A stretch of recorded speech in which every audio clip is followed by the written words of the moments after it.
Election کے موسم میں سیاسی گہما گہمی بڑھتی جا رہی ہے۔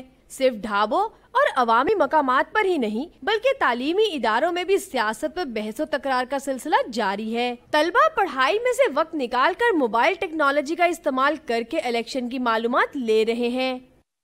سوشل میڈیا ایک آج کل کا تو بہت زیادہ ٹیکنالوجی آ گئی، انفارمیشن ٹیکنالوجی ہے، اور یہ ایج ویسے بھی بہت ماڈرن ایج ہے۔ لوگ زیادہ تر اب موبائل یوز کرتے ہیں بجائے نیوز پیپر پڑھنے کے۔ الیکشن کمپین تو موسٹلی جیسے کہ فیس بک پہ، سوشل میڈیا، انسٹاگرام پہ جیسے چلتا رہتا ہے، واٹس ایپ پہ بھی اکثر کافی سارے گروپس اس طرح کے بنائے گئے ہیں۔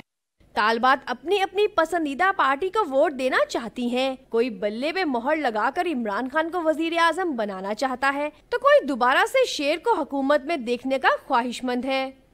یوٹیوب زیادہ یوز کرتی ہوں اور وہیں سے ہم نیوز وغیرہ دیکھتے ہیں۔ ہمارے پاس اتنا ٹائم نہیں ہوتا ایجوکیشن کی وجہ سے، اور میں نون لیگ کو پریفر کروں گی کیونکہ انہوں نے کافی ہماری ایجوکیشن کے لیے، ہیلتھ کے لیے کافی کام کیا ہے۔ میں چاہتی ہوں کہ ریفرنٹ جو ہے وہ ایجوکیشن اور ہیلتھ جو ہے وہ ہماری پروگریس ہو اس میں، اس وجہ سے میں پی ٹی آئی کو ووٹ ڈالوں گی۔